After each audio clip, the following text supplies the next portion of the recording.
Let's do it. Good evening, everybody. I thought we didn't have any scripts, but then I'm like, oh yeah, we didn't actually read Blood Feud last week. And I did, if we wanted to go over it, I did revise the first 10 pages of Palace. So I put in some more reactions, and Flora and Samantha have a bit more of a conversation. I'm excited. I've been working on more of the Haunted Head. Turns out revising this next chunk has taken a bit more time than I expected. But what is the Haunted Head? The thing Oh, wait, there it is. Oh, yeah. Okay, so script came in. That was the thing I brought that we read last week with. Yes, that's right. Helmet. Yeah. That murders. Yeah, where like the head comes in and. Yeah. And then there's a haunted house. There is a haunted house, and there's so. I don't want to say that. Was there a goth chick? There's not a goth chick, but okay. there will be, as has already been foreshadowed, a woman in a night dress running around in the rain. Okay, because with a candelabra. Big titty goth girlfriend is from Mars. From Mars. You gotta work that. I think they're on the moon. Oh yeah.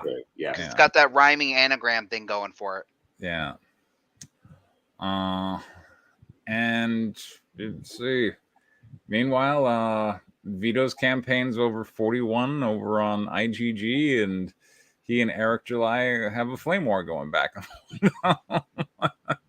This is the world of indie comic books that I have that I participate in, and great. This is the funny thing is I'm gonna say this one thing. The funny thing is, both of those two, both Eric July and Vito, got their first comic book script and a overview of how to make a comic from me. Just so you know. This is the wrong pages. Oh, it is? Okay. We did these pages. We're on 23 to 32. Okay, 23. So here I'll download this one, and we'll go for it from here. So, Preston, are you saying that you're disappointed in your former mentees? No, I mean, look, they've gone on. Each of them has gone on to be like way bigger than me. Of course, I knew that was going to happen because they started out with more clout, like they're big time YouTubers.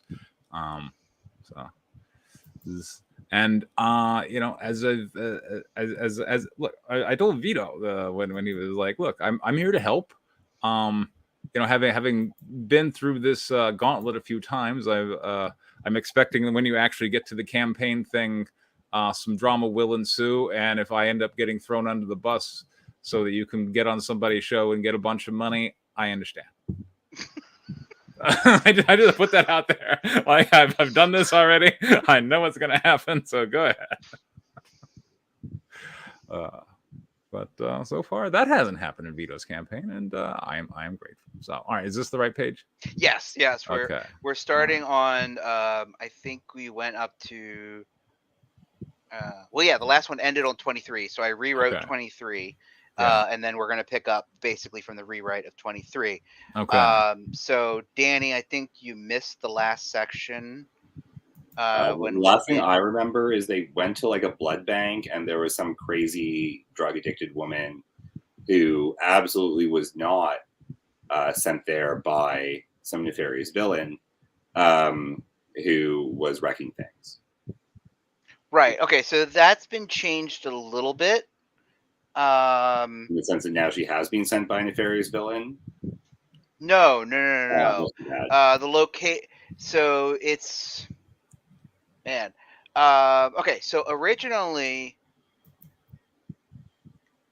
there were 2 blood banks, and basically she went to a legit blood bank, was picked up by the cops, and then they dumped her at a nefarious vampire blood bank.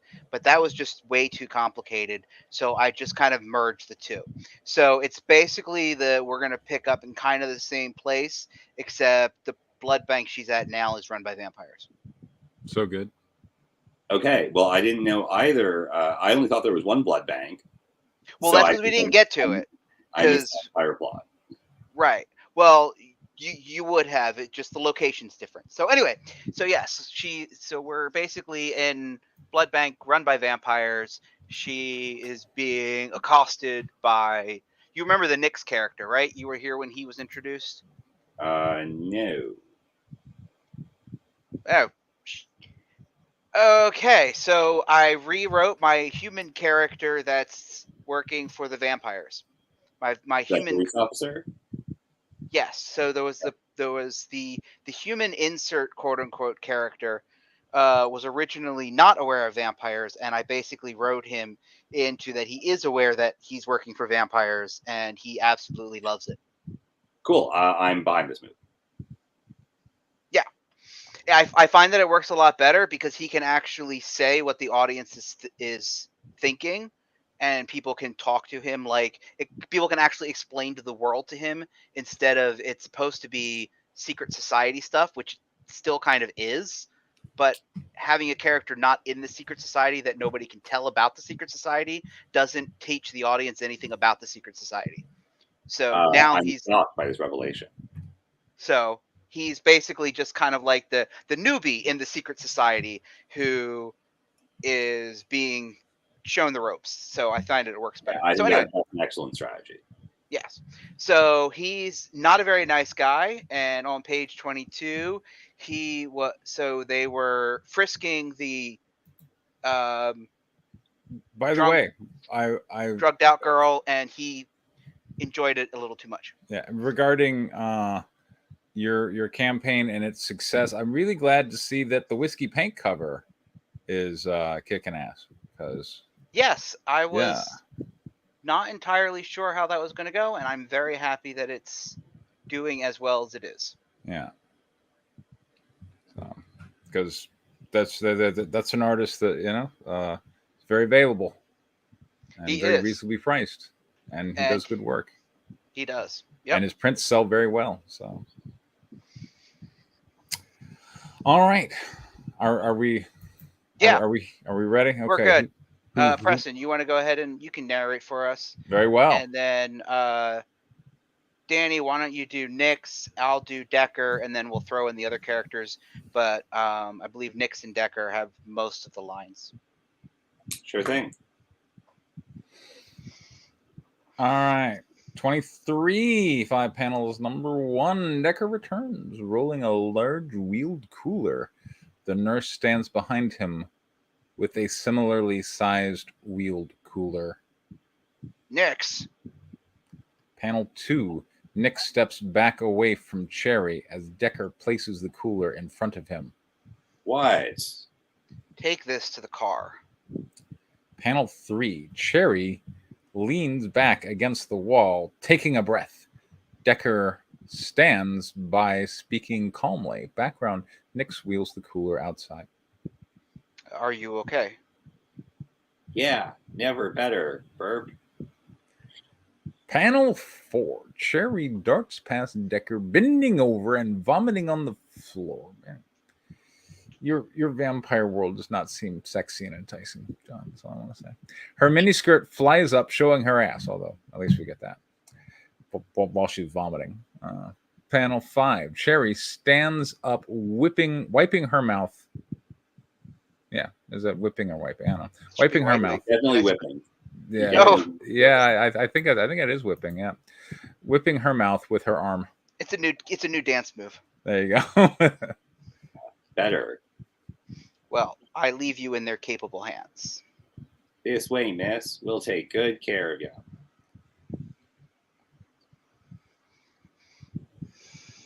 '24, panel 1. Decker exits the alley with the second rolling cooler, finding Nick standing by the open trunk of the police charger. Geez, dude, you really are soft on the humans. You're in over your head, kid. Come on, man. This is Jefferson. No one's going to see that bitch again. Panel 2. Decker places the cooler inside the trunk next to the other one. Nix dismisses Decker. Not every kindred in this city is loyal to the Empire. They don't respect you or the badge. They respect the army waiting to wipe them off the face of the earth. Panel 3. The trunk closed. Decker turns to Nix. You think they give two shits you're related to New Orleans Watch Commander? They'll make you disappear just for looking at them wrong. or kill you and make it look like hunters. Hunters? Standing uncomfortably close to Nix, Decker towers above him, looking down like he's scolding a child. You think the hunters care whether you've been turned. You're Night Watch. They'll kill you without losing a wink.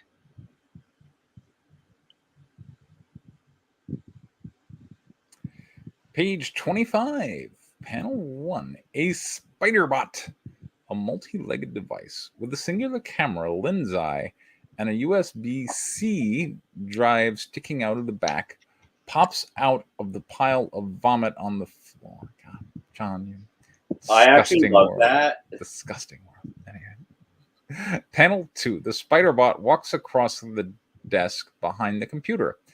Forced perspective background. The guard sits at the computer. Panel 3. The spider bot plugs into the USB-C port on the back of the computer. Panel 4. Angle laptop. Smith's pickup truck. Night on the screen. You can skip all that. Well, I see a brand name there. You should probably scrub from your script. Dell? Let's Yep. see. Yeah. Don't open your up to bullshit. Just make up a fake brand. There you go.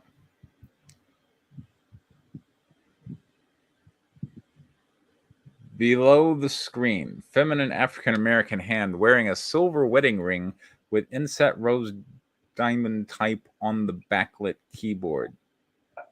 I'm in. Give me a second. Take control of their security. Page 26, panel 1, Jefferson Free Clinic. 3 vagabonds lay passed out, hooked up to the EKG and the blood donation machine as blood is slowly drained from them. Towards the back, a cargo van is parked by a loading dock door. A nurse stands at the blood donation machine, connecting the needle and tubes.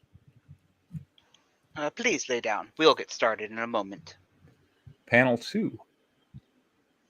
Leaning over, Cherry holds one of her shoes as she rubs the sole of her bare foot. Her hair falls forward slightly, revealing a small hidden earpiece. My feet are killing me. Baby, I own the security system. Panel 3, Jefferson Free Clinic. The security screens turn black. What the fuck? I don't remember what any of the voices are I'm using, so it's going to be all over the place. Panel 4, That's fine. Cherry removes the heel of her shoe, revealing a slender silver spike hidden inside. I don't know what that means, but all right. Panel 5, the guard remains at the computer terminal as the doorman loads a shotgun. Go check on the bitch while I reboot the system. 27. Number 1. The nurse catches Cherry's attack, snarls back, baring fangs, her face contorting in demonic fashion. Grr. Panel 2. The nurse throws Cherry down on the floor. Panel 3. Cherry throws her legs around the nurse's neck, her thigh under the nurse's chin, controlling her head. The nurse hisses at her.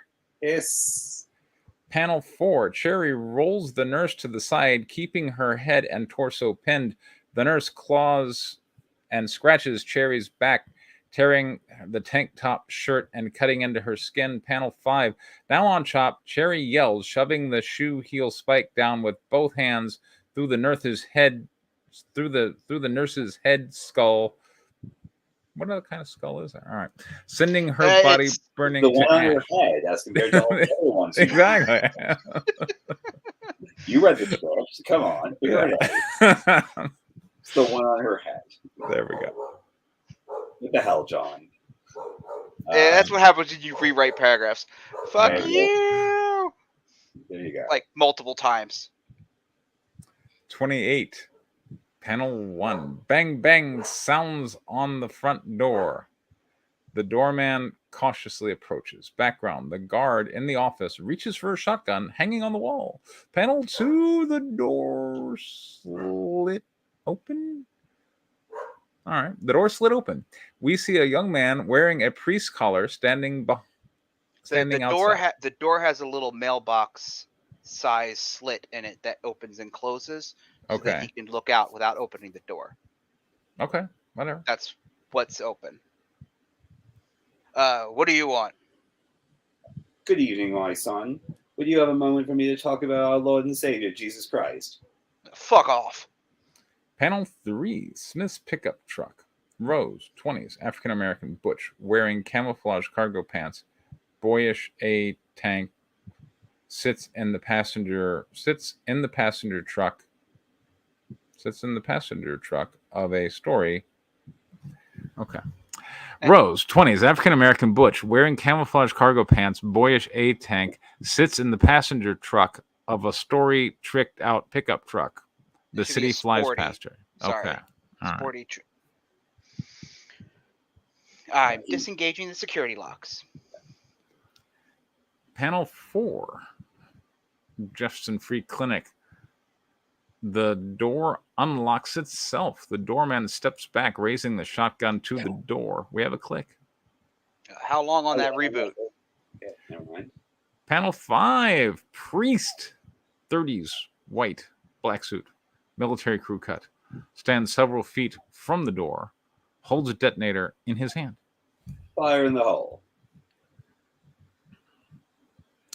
29, panel 1. The door explodes from the threshold, slamming into the doorman. Kaboom. Panel 2. Priest draws a pistol from his holster, a Walther PPQ 9mm with a custom engraved inscription on the side, IRA DEA. Or DEI. Ira Day, it's Latin for anger of God. Okay. I mean, I Work knew out that. your Latin, Preston. I mean, I knew it was Latin, but I didn't know if I should read it or whatever. Because it's like block letters. You did great. Okay.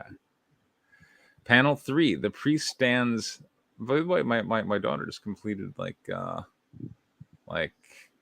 years of Latin. I think I rubbed off on her in that regard. I told her like I took Latin in high school, and then she just got sick of French, and so she took a couple of years of Latin in college for her language elective. Not that it's particularly useful, but it might come in useful in reading John's script. Surprised. Like I don't know Spanish, but I know French and Latin. I do okay in Spanish sometimes. There you go. So it comes out. Well, if you do anything in writing or language, Latin is helpful. Panel 3. The priest stands on the steel door. Burn marks across where the charge was. The doorman pinned underneath. The guard raises a tactical shotgun as priest fires. Use a bullet time effect to show a single shot striking the guard between the eyes. Blood and brain explode out the back of the guard's skull. It's his head skull, I'm guessing. Yes. No, maybe it's his neck skull. Okay. Panel 4. Priest aims down at the doorman, still pinned, fires a single shot through the doorman's head. Blood and brain matter splatter across the floor. Blam. Background, the guard's flesh burns away in a flash of orange fire, his skeleton turning to ash. This disgusting world continues. 30, panel 1. Decker drives. Nick stares out the window. The radio squawks. Attention all units. We have a 1069 reported at the Jefferson Free Clinic. Fuck. What? This is awesome. I get to fuck that bitch and kill her. Or kill her and then fuck her. Nix is an asshole. Yes, he is. He seems insensitive. Anything. Panel 2. Decker slams the brakes, bringing the vehicle to a stop. That's not how you spell brakes. Yeah, it's not for a car. Yeah, for a car. You're right. Screech. Panel 3. Decker turns to Nix sharply, dead serious. Get out. Fuck that noise. I'm Nightwatch Toe. Oh, yeah. Oh. Panel 4. Decker leans forward, bearing fangs, his eyes black, face contorted demonically. Get out. Panel 5. Nix falls backward out of the car onto the street. Panel 6, Decker speeds through the streets, lights and siren wail. His face returned to normal, holds the radio in his hand. This is Decker. I'm 2 minutes out. Decker, where's Nix? Don't worry. Tell McBride I left him behind. He's not ready for this. Page 31, panel 1. Smith, 40s, short, stocky, sporting a beard, stands in front of his tricked-out pickup truck, load shotgun resting in his shoulder. Behind him, Rose stands holding up her laptop tablet with the detachable keyboard removed. I think he said debatable, with the debatable keyboard removed. Oh, you're right. Well, it is debatable whether it's detachable or not. Yeah. So, Rose, the door, if you would, please. Panel 2, Jefferson Free Clinic. The warehouse roll gate opens. Smith and Rose stand outside.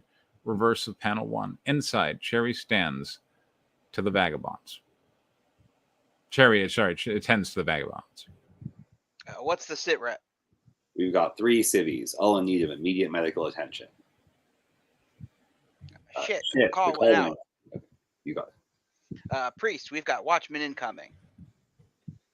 Panel 3, Smith and Cherry carry one of the vagabonds to the cargo van as Rose climbs inside the passenger seat. Priest, secure that entry and then get down here. Rose, get that van running. We'll use it to drop these 3 off at the safe ER, at a safe ER. I'm on it. Panel 4, Priest heads down the hallway towards the blown out door, pistol in hand. I'll handle my end.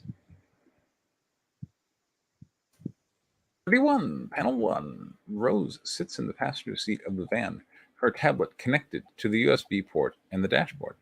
Yeah, you Panel- can skip all that. She's hacking the van. Okay. Please make sure you don't have brand names in there Yeah. in your edit. Well, he's got a RAM from, but whatever. Panel 3. The van's digital dashboard lights up. The rev counter hums at 2,000 RPMs. Vroom. Panel 4. Priest throws a small device resembling a flashbang grenade down the side alley. Maybe it's someone's shoulder skull. Maybe. Panel 5. The device opens. A purplish white light explodes through the alley, burning away 2 of the police officers. Oh, so it was a flashbang grenade. It's a UV grenade. 32, panel 1. He stands in the alley, aiming his everyday pistol, fires. Blam, blam, blam. Page 2. The bullets fly through the air, leaving a bullet time wave through the air. I feel like you could just leave off that second part there. A cross marking visible engraved on the round. Okay. Panel 3. One of the bullets hits a police officer in the throat, splattering blood across the alley wall. Panel 4. Another bullet hits an officer between the eyes, exiting the back in a burst of bloody chunks as his body bursts to flame and ash. Panel 5. A police officer ducks out of the alley. A bullet time effect shows the bullet curves around the corner and strikes the officer in the back of the head, causing his body to burn in fire and ash. And that's all we got. So okay, well, we had some exciting stuff. We had a gun battle with vampires and vampire hunters, and people died. Vampires got turned to ash. Rose turned out to be a vampire hunter. Good for her. Not just a whore, which is awesome. We had a gun-wielding priest. We have bullets that have crosses on them.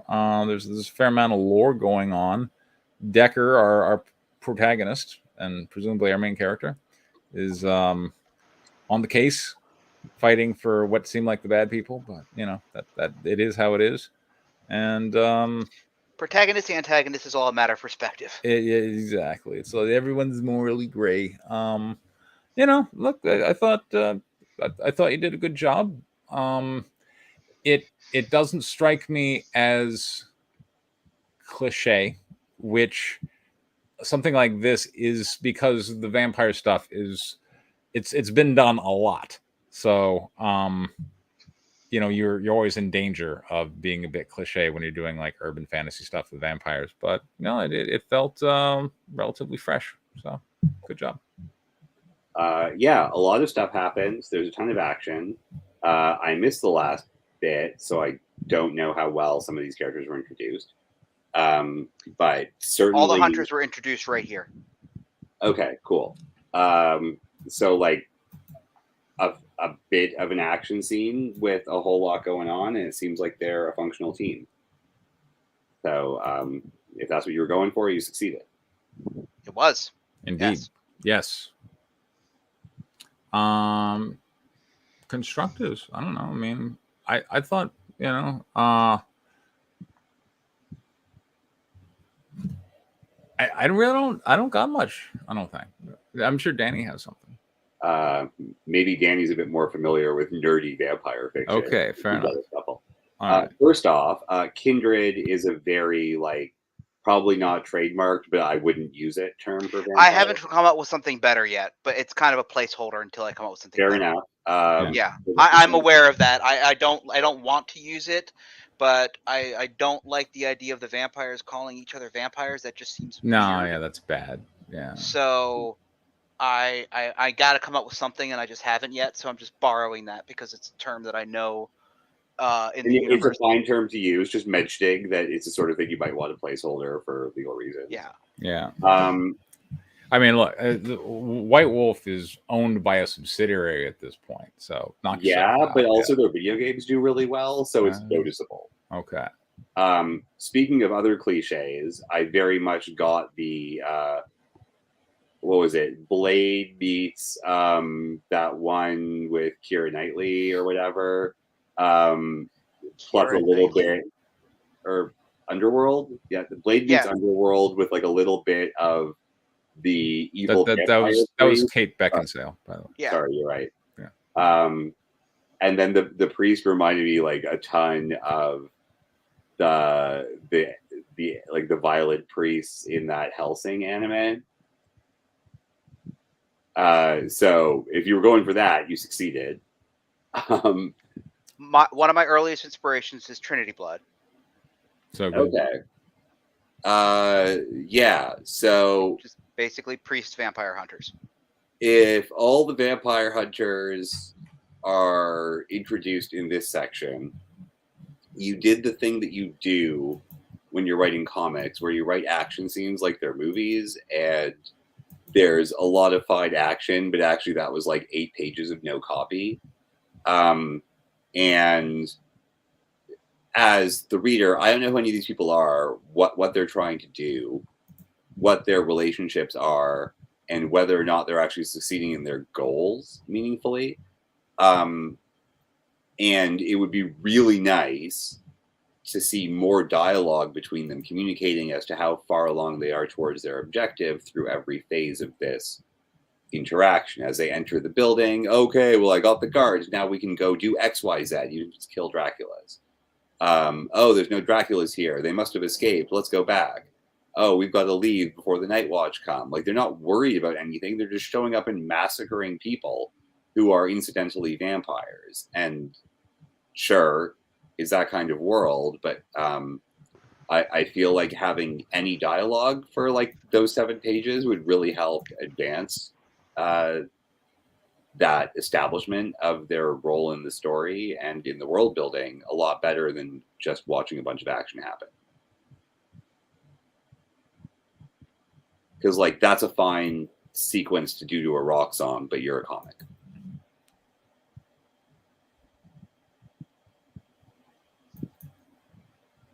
So that's really my only. Well, there you go. Like, yeah, I got confused as to what they were there for and why they were doing it now, and if they had any specific goals and anything like that.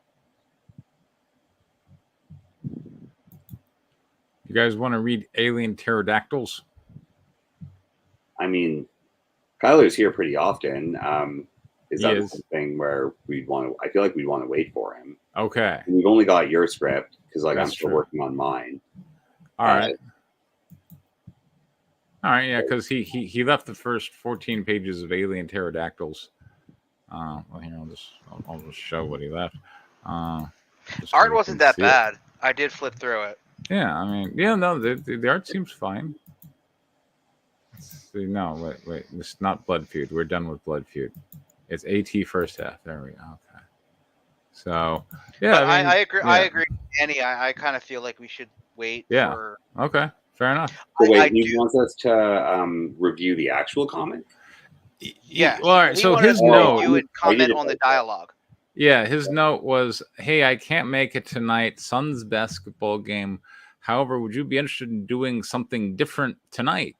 Reviewing first 13 finished pages of 18 number 1. I can still edit dialogue and change lettering." You know what? Let's fucking do it. Okay, here we go. Because this is an interesting exercise. Yeah. So are we going to just read out the dialogue as we go? And Yeah. I guess, do we want to give notes on the page for page basis as we Yeah. go? Let's go ahead and do that. Because that way we'll Yeah. be as thorough as we could be. Exactly. Yeah. My first comment would be is to put mature 17 plus on it and not have any interior titties. I found to be a bait and switch. Ah. Bad Kyler. If you're gonna, and I mean, titties are made for children. Yes. To their credit. Yes. But yeah, that is false advertising, and this is not the kind of project where you want to be doing that. No. So yeah, there you Just go. You don't can include take that it. off. I mean, just take it off. There you go. Take it off. Take it off one way or another, right? I mean, Year yeah, 2120. Yeah, just beyond the ruins of Albuquerque, New Mexico. In these unfortunate times, when sustenance is scarce and the very elements seem poised to annihilate, the most primal instincts are honed to a razor's edge. My note would be, you're using a little bit of too much of the passive voice, but that's me. The savage. What? Yeah. Who's most primal instincts? Yeah. The ones, just generic people. The savage reality of devouring whatever can be scavenged, however pitiful the pickings may be, has overtaken all. Yeah, okay, let's get out of grade 8 poetry and rewrite that in a way that actually makes sense. Do not like the font choice. That's okay. 1980s computer. Yeah, I'm not a fan of the font either. That's way too hard to read. Do futuristic or do scratchy. Pick one. I mean, I know you got a really nice overlay. That's a great text box. Mm-hmm. But that doesn't look like 1980s computer, but the font does. There are better fonts for this. Okay. Blambot. And then we got. It said Blambot. Yeah. And in the future, there are alien. Also, I feel like the initial text box might have mentioned the alien pterodactyls. Yeah, exactly. Yeah, I mean that does seem a fairly significant change. Oh yeah, by the way, there are alien pterodactyls. Where did that come from? Seems like a question worth answering. In this desolate wilderness, nourishment is no longer a matter of taste, but a matter of survival. A meager morsel would be cherished like a feast fit for a king. A scrawny child once deemed unworthy now becomes a prized catch in the hunter's eye. Please show me a meager morsel that alien is eating a live, fully grown human adult. Yeah, exactly. And there's going to actually be quite a few people that are not starving for a sandwich. Okay. Well, including our female lead. We got, all right, then we got alien monster, fish on. Good job, rookie. Now stand down and let the soldiers handle the real work. All right, now why is that all in bold and not in italics, which is what one should normally use for radio dialogue? Oh, that's good. And that second balloon in that central panel there, is not enough air. You've got dialogue going outside the crop. Yeah. Not good. And so, now stand could be the top line, down and let could be the second line. Mm-hmm. Soldiers handle should work, and then the real work. You want your dialogue to roughly be oriented in the same shape as your balloon. And if you've got a problem with that, make a bigger balloon. There we go. And then we got a hell nah, I ain't fixing to miss another one. Oh, here we go. From the top, we see a pterodactyl battle. Boy, this thing has like 8 eyes. It's crazy. The art is gorgeous, obviously. Yeah. But obviously, also, we're not in a place to suggest there be any changes to the art. Yeah, exactly. Like, even if we're like, oh, you screwed something up. Yeah, we're a hundo P and fix it in post land. Yeah, exactly. The human race exert their utmost efforts against their adversaries in a never-ending war. I applaud your avoiding the passive voice. That's not what you're showing us. You're showing us 2 alien pterodactyls fighting each other. That is true. I guess there are big trucks now. So, but here come big trucks. The trucks could be piloted by pterodactyls. Actually, no one's driving the trucks. They're transformers, or like the car from Knight Rider. They're all that. That would be cool. That would be cool. In the midst of chaos, a new name has arisen. Lizzie Lizard's Breath Martinez. See, I wasn't expecting that name. An unlikely heroine in humanity's struggle. Her true strength lay in her shrewdness and her unrelenting opposition to the invaders. And her giant bonk. I'm about to say no mention of her massive heaving bosom. Hook up these anchors and fast. Hold on. Can we scroll up? All right, sure. So is she not in that car? Yep, she magically appears in the car. Cool. Well, I guess this works. Really good perspective there. Yeah. I ain't missing out. Y'all hear me? Not again. As I said, they're not ravishing for a sandwich. No. Yeah, no, they're not. But it's fiction. I'm okay with that. Okay. But yeah, you might be overselling the survival is dangerous. Everyone seems to be doing fine eating lots of pterodactyl protein. Yes. All right, cowboy, you ride with me. Just know this isn't my first rodeo, and I'm not slowing down for you. Now go help get the anchors hooked up. Pink laces. Don't see that very often. Pink laces is nice. Surprised there isn't an accent written into the dialogue. Seems very workmanlike for a character introduction. It does. And then we got these cars that are doing something to something. Doing something to something. Yeah. All right. Aim for the wings to take them down. Kaboom. No sound effects. You're right. Yeah. They need no sound effects. Yeah. Yay, some sound effects. Yeah, we got screech, grr, screech. I mean, all right, but why did you overload all the sound effects into the third panel? I don't know. Oh well, it's they took it down. And then we got no sound effect there. And then we got a die, hellspawn, die. Rawr. We got no roar. No, we don't actually have a roar. I'm having to add in the roar. It's a mute alien pterodactyl. Yeah. Maybe it's smiling like a lonely. I get happy. All right, we got a picture. No sound effects. It looks like a 45. Yeah, we need some sound effects here. Boom. Oh, bad things came of this guy. I don't even see how. Let's see. He had a gun. Wasn't the dinosaur tied down? We're going to ignore the continuity. All right, let's see. The dinosaur was, yes, the dinosaur was tied down. But now there are no chains in that last panel, so clearly something happened, but we have no idea what. Sadly, so back up a little bit, Preston. Back up a little bit. So, okay, this is going to be your fix it in post. You need broken chains around this guy here so that we get the emphasis that he broke free.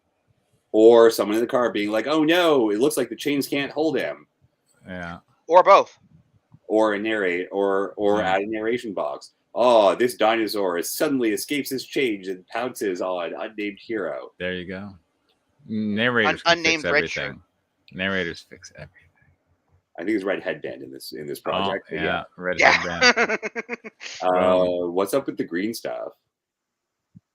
What green stuff? Oh, I don't know. Cyborg or something? I don't know what that is. Let's see. The green stuff's coming from the creature. I guess, yeah. I'm okay. It's a little hard to tell. It's totally hard to tell. Wait. I mean, he Is could have a asking cybernetic the arm with dinosaur? green stuff in it. What the holy hell just happened? I tried to warn him not to shoot the acid sack. It all happened so fast. Wait, no, you didn't. You didn't say a damn thing about the acid Yeah. sack. That is true. Yeah. Watch out, buddy! Don't shoot that. Yeah, that's true. That's Like, how one tries to warn someone. Yeah. Or maybe up earlier where they're trying to tie him down with the cables and Yeah. What's up with the tails in the dude's balloons are super weird. Okay, so when you're connecting balloons, Yeah. you want to have, as best as you can, a single arc connecting all of them. So I would put the tail between the two balloons closer to the middle, and I would make sure the other tail that goes to his mouth continues that line. oh, Additionally, in the third balloon on this page, I'm seeing a capital I that doesn't belong at the beginning of the if. You should only use an I with crossbars for the personal pronoun in comics. And you it's should all caps. What do you mean? What are you talking about? Yeah, no, you shouldn't. You should in comics, I with crossbar is only for the first person singular pronoun or for an acronym. Oh, okay. I follow you now. I with crossbar. Okay. As compared to like just the vertical line, you're supposed to use a vertical line for non-pronoun uses of the letter I. There you go. So you need to I'm guessing this font doesn't distinguish between that. It could be. If your font doesn't distinguish, use the pipe symbol, which is shift and backslash. And it should be there in your comics font. Okay. I tried to warn him not to shoot the acid sack. It all happened so fast. Oh, he got bishoped.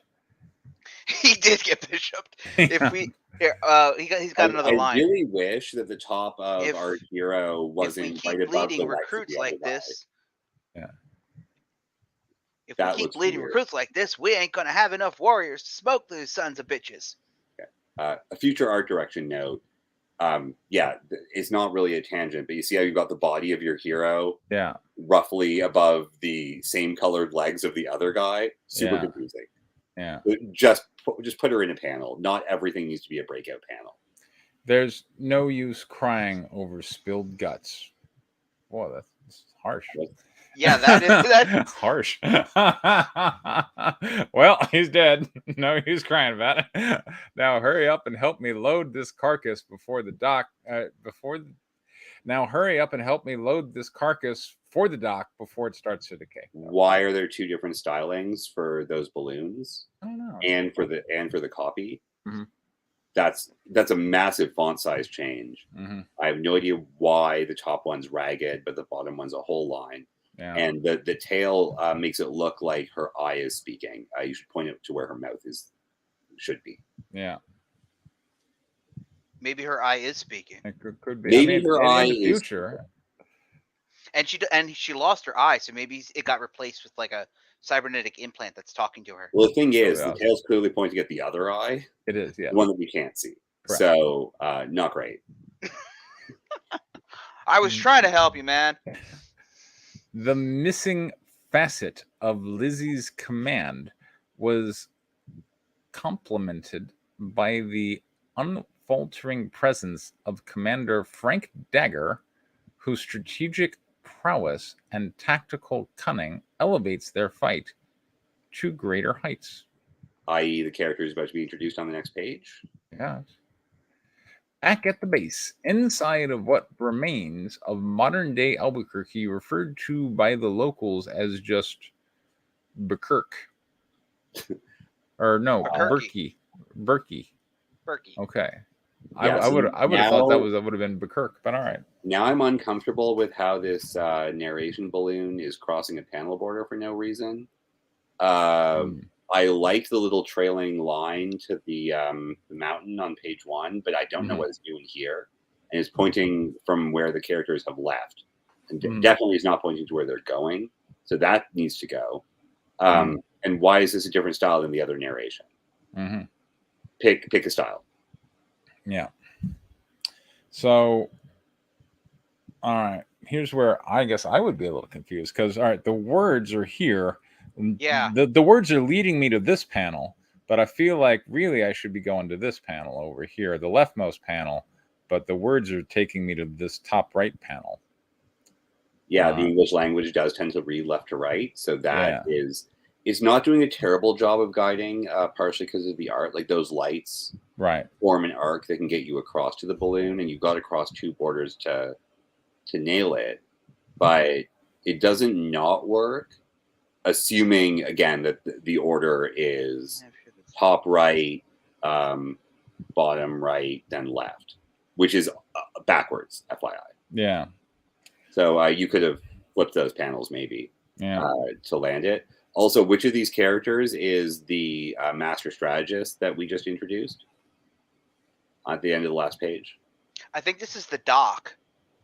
Good old because Doc. they're talking about the body, and she was saying take they the were body to the talking doc. about the doc, but then the narration talked about the strategist. Right. And there's So- two guys here, so which is which? Well, I think this is the doc. So the question is, why was the master strategist introduced if we're going to just go back to the doc? Or why is no one's name being used? That would just clarify this. Like, what's up, doc? Yeah. Fresh kill, Doc. I brought you the full package this time. Bam, done. Thanks, Master Strategist name. Bam, done. You introduce the people naturally in dialogue.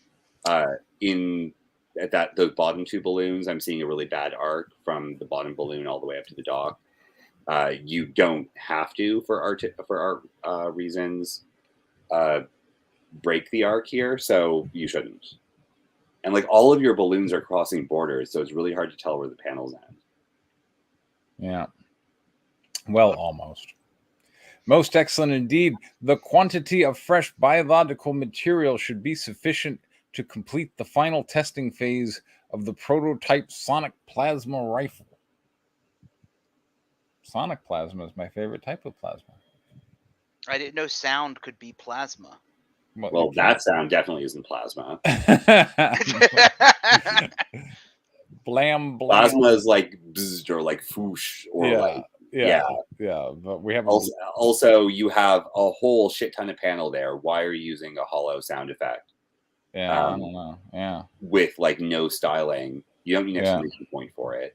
But also, like you're covering the gun, just put it below the gun. Yeah, and I mean, as long as and that look at all those look at all those shells. That's the shell casing sound, not a blam blam sound. Yeah, the shell casing suggests not a sonic plasma rifle, but whatever.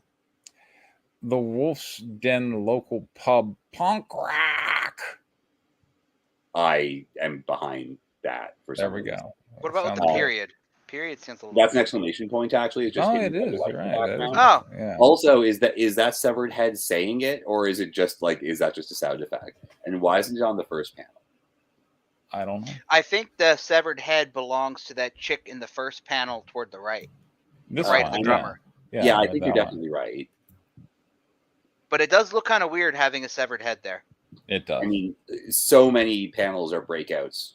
Yes, it's like it's all breakouts. Constant, so it's clearly not an artistic decision at any time. Yeah. But that's like, on the other hand, the art is very good, so a lot of this is a bit more forgivable. Yeah. But it is happening constantly. All right. The rifles have been prepared and are ready for deployment. May I inquire about the timeline for your upcoming assault?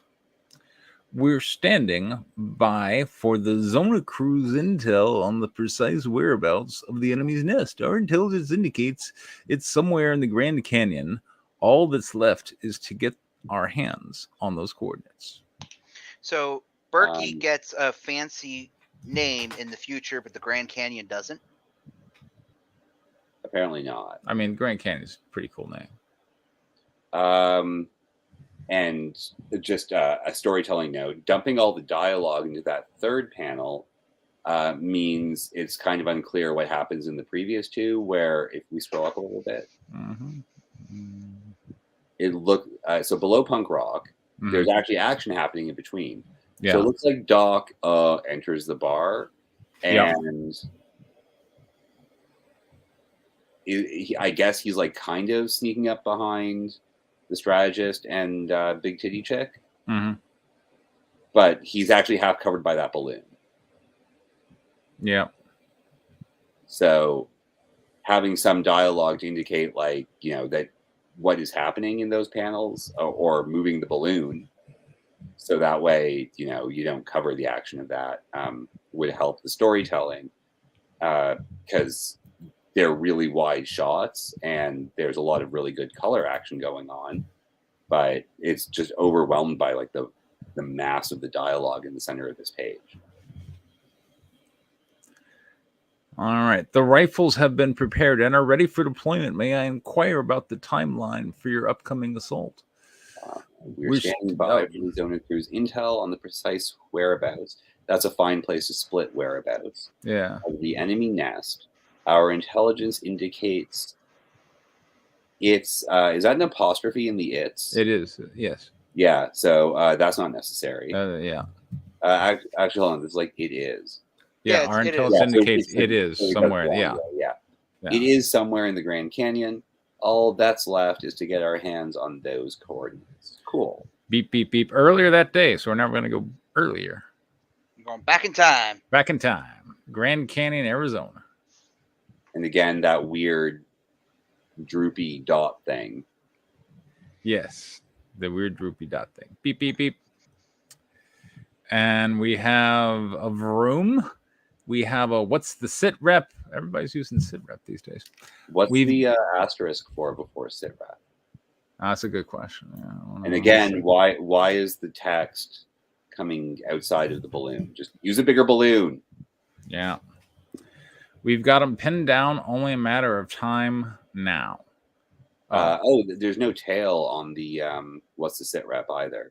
You can add an electrical tail to that to show it's coming from the. By the way, that asterisk is to let you know that sit rep means situation report. I feel like that is an unnecessary explanation. Although I do feel I agree. Yeah. That's some nice style for an editorial comment balloon. On the other hand, that's a third editorial balloon that you now have.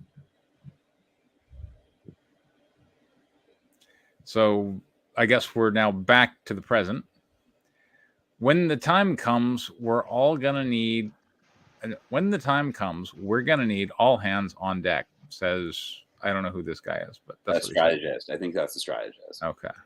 All right. He's got like the 1980s like shade glasses. I don't see those very often. Are you planning on coming with us, right, Doc? And then, regrettably, I am unable to join you on this occasion as I am obligated to remain stationed here at the base. However, I would like to share a surprise with you both. Okay, can we just stop and look at that check mark? Okay, yeah. Which is not the shape a balloon tail should be. You can have the balloon tail come out of the top balloon and not have to make anything that shape. Mm-hmm. In fact, you should, because that is unnecessarily confusing. And you're already covering lots of stuff. Yeah. So just have a shorter tail coming out of the top balloon. Use the same style as the other ones if you insist. Because I'm not giving notes on that quite yet. There's enough other stuff going on. But that check mark shape, it should not be necessary with a layout like this. And then we go to Doc's Laboratory and Research Center, introducing BRAM, which stands for Bipedal Remote Android Militia.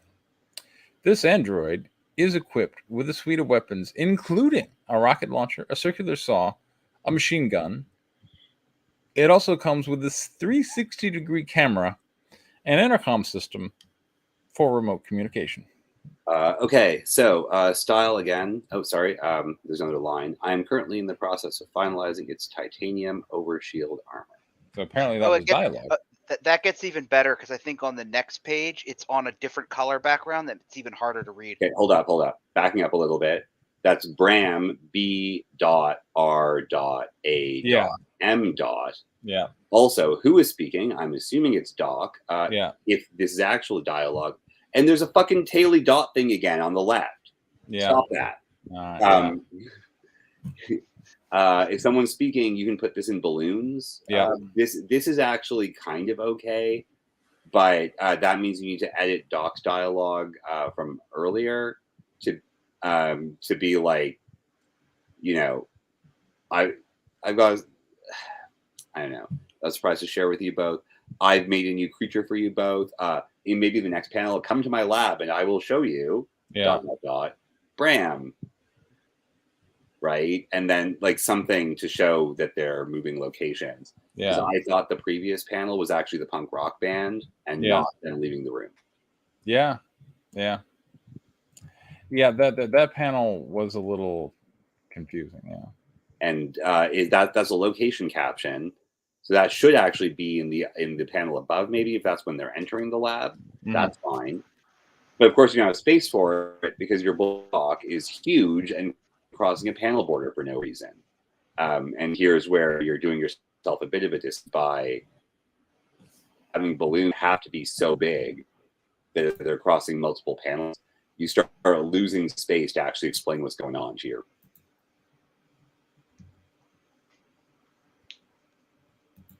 Oh, hello. I don't know who Mako is, but I'm glad you got here in time. All right, let's see. Please be advised that the sonic plasma rifles are still in the prototype phase. However, I have constructed 12 operational units for your use. In addition, I have amassed a substantial stockpile of several hundred grenades for your mission. 12 should be one word. Spell it out. And why is he trailing off when he has more? Furthermore, is he trailing off or isn't he? Yeah. I have repurposed 3 decommissioned prison transport vehicles that I discovered in a scrapyard to serve as battle buses for your mission. BUSSES. But wait, we have those badass trucks from like page 2. Why do we need battle buses? I mean, they also talked about plasma rifles actually working like 4 pages ago. So, but now they're prototypes. Yeah. And then you misspelled buses. Fix that. All right. Yeah. Dude, the future is cool. There are like alien pterodactyls, sonic plasma rifles, and punk rock everywhere. I'm totally cool with all of that, but we just have a panel with people saying yeah in a mysterious location that has nothing to do with Doc's laboratory.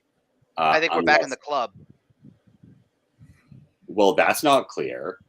No, yeah. I mean, it looks like they're in the club. It's bright, it's colorful, they're dancing. It doesn't look like a weapons lab, I can tell you that. Yeah. So it's kind of like that movie where they want to break up that scene where the good guys are in the vault getting all their weapons, so they cut back to the club for like no reason, or because they paid a buttload of money to get the rights to that song, so they're gonna show it. Damn it! Exactly. I mean, that makes sense when you've done that. This is a comic. Appreciate it, Doc. Now let's hope the ragtag team of misfits we call an army can handle their shit. Also, backing up to the yeah sound effect. Why is it blend in with the background so well? Turn off your opacity. You use a black border to make it visible if that's what you care about. Yeah. And use a contrasting color to everything else. Like put it in orange or something. Yeah. There we go. All right. So that's the first 14 pages, and we certainly gave some notes. So hopefully that was helpful. Overall, actually not bad for an early try, but certainly lots of the lettering, comic grammar stuff could be improved. And a couple places, hopefully you can help clarify the story and keep people attached to your project into issue 2. There we go. All right. Do you want to go over the revisions to Palace, or? Yeah, let's do it. Okay. If John's got time. Yeah, all right, sure. John. There we go. Let's see. There's more Thor swinging on the block. Here we go. But this time it's a torture swing. Yeah. Torture swing of doom. All right, Danny, go for it.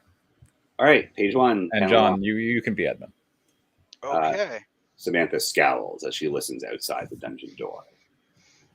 Tie that bitch to the block so we can smash her pretty face to a bloody pulp. Panel 2. Naked, Thora lies face down over a large wooden block suspended a meter above the ground by ropes, secured to a block and tackle system in the ceiling. Her pillory board fits into a groove at the front of the block.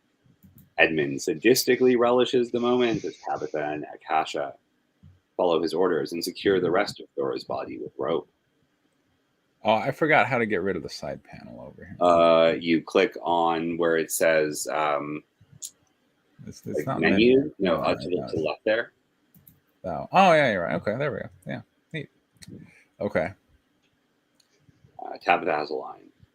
I obey the orders of the Queen's servant, but take no pleasure in this. Panel 3. Edmund smiles as he stands behind Thora and, using the rope suspending the block, pulls her towards him. Well, you can't hold it against me if I enjoy my work. Panel 4. High angle. Using the ropes, Edmund pulls Thora's naked ass into his seat of his pants. It should be the seat. Here's Okay. a preview of what's to come, you stupid wrench. And to think all you had to do was beg for it. Did you think yourself too good for me? Come on, you worthless whore. Page 2. Panel 1. Viewed in profile. Having released the ropes, Edmund gives both of Thora's butt cheeks a firm slap with both of his hands. Speed lines show the block moving forward towards a stone wall. Tabitha and Akasha stand aside, uncomfortable with the scene, but powerless to stop it. Beg. Spank. Panel 2. At the high point of the block's arc, Thora's face comes close to the stone wall. With healing magic available, not even death will grant you an escape from my torment. Great exposition. Go Preston. Panel 3. Viewed from the front, Thora's face expresses concern as the block swings back towards Edmund. Beg. That seems like a mild emotion. Well, she's trying to be stoic. Maybe we should say that instead. Okay. Thor's face remains stoic. You want that? Yeah. Okay, there we go. Beg, or your suffering begins in earnest. Panel 4. Edmund gives Thora's ass another hard two-handed slap, bringing a bright redness to her alabaster skin. Smack. Ha ha ha ha. Page 3. Panel 1. Crane shot. Thora's face swings uncomfortably close to the wall. Piss me off and this gets way worse. That seems... content's fine. Tone seems a bit... Valley Girl. Okay, so... I'm a little confused. Piss him off doing what? Yeah, like... By not doing what he's asking? He wants her to beg. Okay, all right. What, you don't like that? Beg. You don't like that line? No, Be more explicit, if that's what you're going for. Okay. if he was... Beg. Beg or. Yeah. There you go. There's the that's line. better. Okay. That works. Oh, sorry, go ahead, John. No, I was going to say, like, if he was doing something to her that she could potentially hurt him and he was basically trying to say, don't mess up, then I could see that line working. Otherwise... Okay. 2. Profile. Thora's face comes closer to the wall and shows surprise at finding the face of Ereshkigal there. Greetings, mortal. Ah! Panel 3. Foreground. Thora's face recovers her composure as the block swings away. So there we go. We've gone from stoic to decomposed. There you go. So that's a good use of a god. Background. Edmund smiles as he prepares to spank her again. I must be going out of my mind. Or you're going to scream a lot more than that. When did she scream? When she said... Well, she said, ah. Yeah. Again, beg, or you're going to scream a lot more than that. Okay. Very well. I mean, we're at least making what Edmund wants out of this scene as clear as possible, right? Okay. Sure. So if we're editing it, at least we're starting from we know what the character wants. Yeah. Panel 4, speed line shows... Should that be beg, comma? Or? Yes. Okay, beg. Yeah. There we go. Speed lines show Thor's face approaching Ereshkigal as the block swings forward. No, I'm quite real. Only you can see me, and I can hear your silent prayers. Page 4, panel 1, profile. Thor's face pulls away from Ereshkigal as the block swings away. Can you set me free? I could, but you would lose the lesson I'm trying to teach. Panel Okay, I have a 2. question. Has Go ahead. Ereshkigal ever in the story been able to read thoughts? I mean, the whole like scenes where they're communing with gods and what, like when like the summoner and whatnot, there's a lot of action that takes place kind of in the mind or in illusion or in mind space, if you will. So, I'm okay with it being ambiguous as to whether Thora is literally seeing her god or just imagines she's seeing her god. right. So I'm and people commune with gods all the freaking time, you know. So it's yeah, Well, I'm right. But fine. I guess my question just was that, like, I wanted to make sure that we didn't all of a sudden manufacture a brand new power for this deity that we haven't the seen. whole feature of gods, both in D&D and for that matter, you know, in our world, is that you can talk to them, you know. Okay. Yeah, we do also have a time skip before a lot of this stuff starts. Okay. Yes. And she is an avatar of a god, and we She didn't is. see what happens between that and the war. So Yeah. I can live with this because she has a special relationship with the god and isn't just some other supplicant who might need to say words aloud. Right. Okay. And again, she could just be imagining this. She could. So panel 2, she swings towards Ereshkigal. How to die so as to best amuse Edmund? Needless suffering at the hands of fools defines mortal existence. I'm not here to spare you that, only to help you find purpose in it. Would you like that? Yes. Panel 3, Edmund's face shows his confusion. Yes, you're going to beg for mercy? Panel 4, Akasha and Tabitha observe the scene from the corner.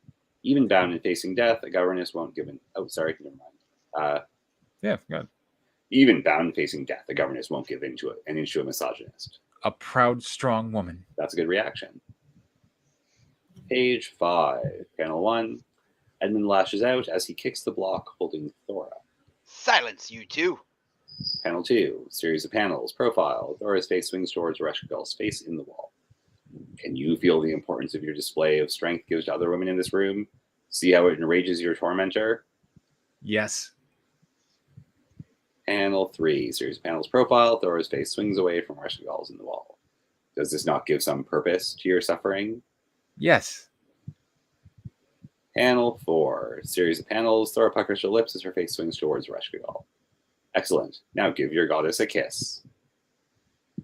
Panel 5, series of panels, all in profile. Thora's face smashes into the wall. Crunch. Panel 6, series of panels. Blood flies as her face smashes into the wall again. Crunch. Panel 7, series of panels. More blood flies from her face as her face smashes into the wall. Yeah. Blah, blah, blah, blah, blah, blah, blah, blah. Yeah. There we go. Snap. There.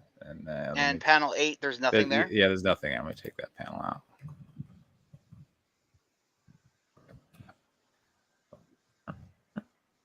There we go. All right. Page 6. Panel 1, Tabitha stands in horror and shame as she observes the scene. Kasha grabs the ropes of the block to slow momentum.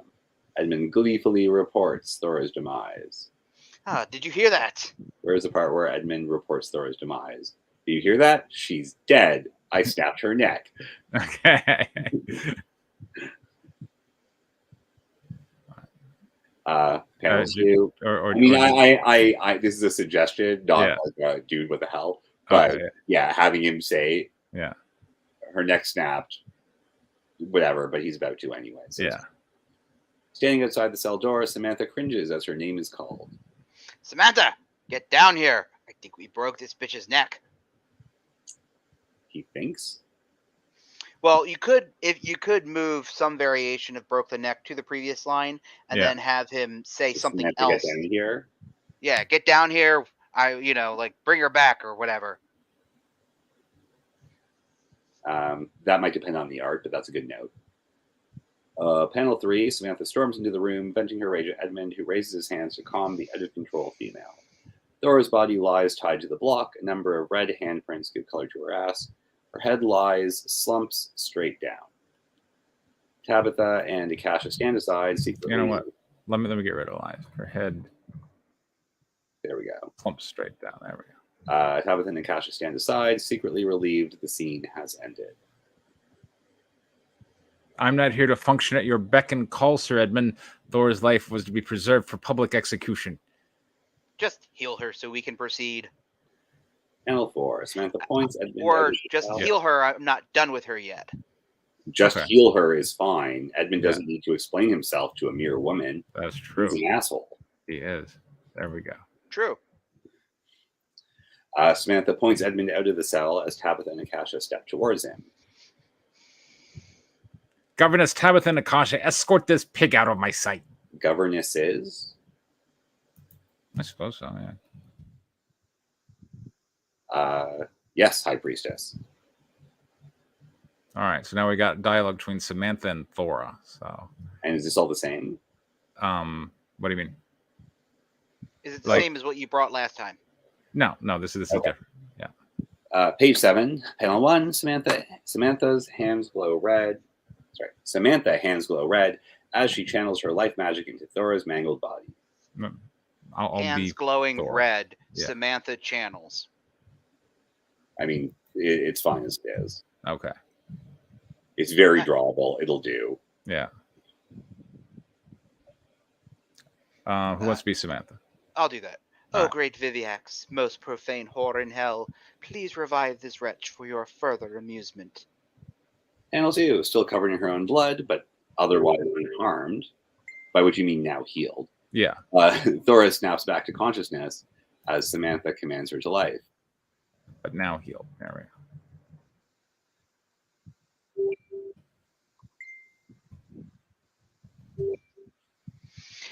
Enjoy the gift of life from hell's most cruel mistress. Yeah. Panel 3, Samantha cradles Thora's head in her hands as she looks down at her naked, bound captive. Oh, my poor confused child.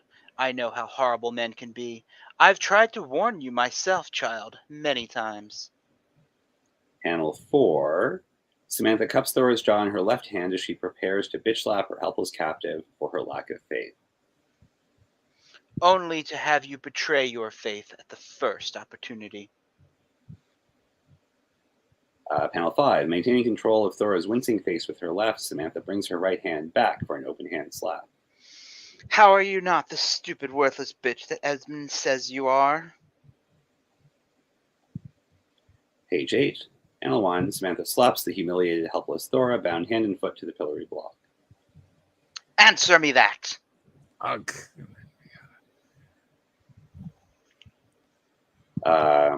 Page 9, panel 1, Samantha continues to control Thora's sorry face with her left hand.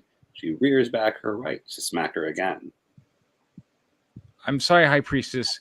You can see the corruption here. I did what I felt I must do. Panel 2, Samantha cradles Thora's face with both hands. Yes, I know. Queen Araka takes for herself, and we are all the poorer for it. Still, you could have resolved this without leaving the faith, couldn't you? Yes, High Priestess, but that's not the choice I made. Panel 3, Samantha looks down on Thora with pity.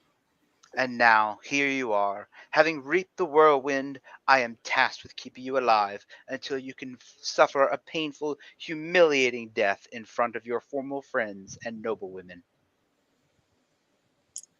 Panel 4, Samantha studies Thora's face carefully. But there may be another way for one who wishes to repent of her sins. Shouldn't be a question mark. You're right. Period.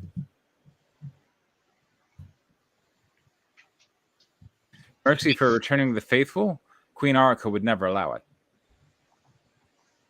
Page 10, panel 1, Samantha schemes as Thora watches, helpless. No, she wouldn't. But you and I both know she does not offer good leadership to the queendom. Panel 2, Samantha looks down at Thora, studying her response.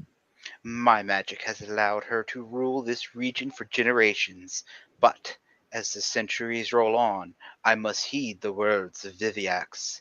The time for a chance in leadership has... Shouldn't that be change? Yeah. The time for a change in leadership has come. Are you ready to claim it? I'm in no position to bargain. I will fight for anyone against Arica. What am I to do? Panel 3, cradling Thora's face. Yeah. Samantha bends down and stares at her. Yeah.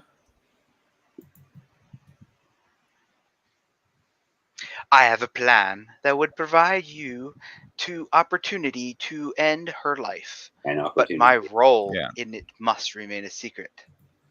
I will arrange for you to escape, but you would be branded a fugitive, hunted, never to return. I don't think she'd want to return, so I don't see the downside for her. I understand. Very well then. Tomorrow, during the spectacle that is to be your execution, you will find a dagger next to where your hands are bound. Use it to free yourself. Panel 4, Samantha towers over Thora as she turns away. And when the queen approaches you, I will arrange a distraction. Kill her, flee in the chaos, run away to your desert ruins, and worship your irrelevant goddess. Meanwhile, I will make Alluvia into the theocracy it always should have been. It shall be done. Know that you are doing the women of Alluvia a great service, but your only thanks shall be to be hunted for regicide. History shall remember you as a criminal and a blasphemer, but I've seen better women than you suffer worse for less. Oh, that's 10 pages. There you go. So we had a revision of the torture scene and a revision of the interaction with Samantha. Yeah. I like the additional clarity that we've added. Mm-hmm. I think Samantha's plot has clearly become really central to what you want to do here, and that's been made quite obvious. Mm-hmm. On the other hand, it's also been made quite clear, and it gives a huge wayfinding point for the remainder of the episode for the reader that I thought was incredibly effective. Oh, thanks. Anyway, that's what we got, John. I liked it. I liked the changes in the torture scene. I thought they worked.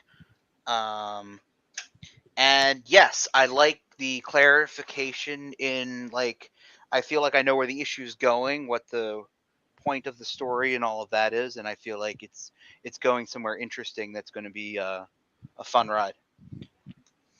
One thing I didn't like is the complete loss of what was a very good opening page. Okay. That we had the other week. That was like what you used to have at the end of issue 4 in that first or second draft. Yeah. We needed that badly because that page is about Thora's emotional arc. Okay. And she is in despair, and then she sees the face of her goddess in the wall. Yeah. Right.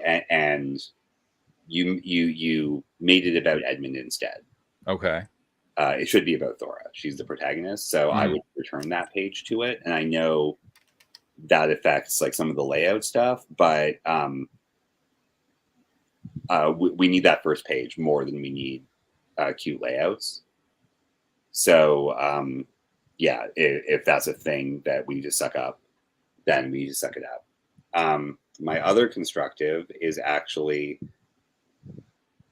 that last page was super long in terms of dialogue. Yeah. But also Samantha's laying out the exposition. It's I think that we should add another page to that scene because there's sort of two turning points in that scene, right? Mm-hmm. There's Samantha's a good guy. Thora has some hope. Mm-hmm. Samantha is like kind of running shit and wants stuff, right? So Samantha starts off being like, okay, well, I guess I'll heal her, right? So they're sort of equally of low power level, right, in this relationship. Right. And then Samantha gains power and Thora gains hope when Samantha says, well, listen, if you want to kill Arika, I can help. Mm-hmm. That's a part of the scene that needs to stand on its own. Like you didn't write the reaction, but that's when Thora gets to look up instead of looking down, right? Right. So page break. Now here's Samantha's plot. Okay. I think the way that gets laid out. Mhm. And it lets you spend more time doing it. It lets her pace if you want to. You've got like room for a couple panels of it. If you want to go like full Emperor with Samantha or like whatever. Right. But yeah, like Thora's new arc starts when she's offered a scheme. Right. And then the beginning of that arc is Samantha explaining her plot. Mhm. So those are two separate moments that should be separated more. And Okay. it gives more room for all the dialogue, frankly. But that we also haven't had a splash page yet, really. We had the one where Samantha's slapping Thor, but that was it. Yeah. So like we're coming into the slapping Thora one, like after this moment of despair and doubling down on that with a splash page. This doesn't need to be a full splash page, but like a lot of it would do. And you can also use like, voiceover for a scene transition as like, Thora's listening to the scheme as she's being dragged off to her execution if you want to be efficient. That's a good idea, yeah. Because we already did that with the singing as they're traveling to the Desert Temple an issue ago. So that's a fine technique to continue to use. But yeah, sort of showing that power differential and making sure that the issue is about Thora, especially with a beginning like this, is, I think, really critical to sticking the landing. Okay. Cool. All right. I'll get to Hopefully John also has constructives. So. I don't have much to add. Do you disagree? No, not really. So there you go, Preston. There you go. I'd give it a go and see what we can do with the additional first page for sure. And I know it's more pages, but hopefully this also means we're finishing the project in one big, long special issue. Because that seems to be the direction you're going for this anyways. There we go. All right, cool. And hey, I spent last weekend I did Comic Palooza, and I was next to Terry Huddleston, and he always gives me some interesting ideas. He's an artist, and he and Jonathan Haylett are definitely at like the top of the comic convention art game. It's always a little discouraging and inspiring to be around them and be like, so I saw you did it. Yeah, I made $12,000 that weekend. I'm like, fucking drawing people anyway, but he's given me some ideas, and I'm gonna start offering foil prints at conventions. So there you go. Yeah, it's got a quote for that. So I am doing a Cygnus Imperium 3 book launch this Saturday at a local comic shop. There you go. So I'm super excited about that. And I had a really good time at the Word on the Street Festival last weekend as well. I got to share a table with a friend. Okay. That's more of a book show thing, but it's very big. Like 40,000 people go to it for free. Nice. Did you sell any prints? I did not sell any prints. I was splitting a table with a guy who does novels. Okay. So I just brought books and sold some books. Fair enough. Okay. But it was nice. It didn't cost me that much to attend because I was splitting a table for just one of the 2 days. And I made some money on it and hopefully made some new fans. So I had a really good time at that.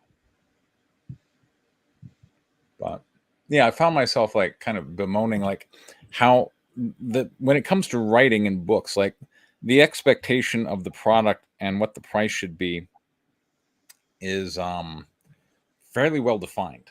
But when it comes to like the world of art, like we can make it bigger, or you can do whatever with it. And now it's got a way higher price point, and they have a lot more flexibility. And like the profit on those things are just crazy. But I mean, sit at a convention beside a Funko Pop dealer and see how long before you want to commit self-harm. Yeah, I hate that. And you're like, you guys are making money doing what? Yeah, I hate that with other people's IPs. Yeah, every year I've got like a little voodoo doll. I'm like, Funko Pops are gonna die this year. Like, no, not yet.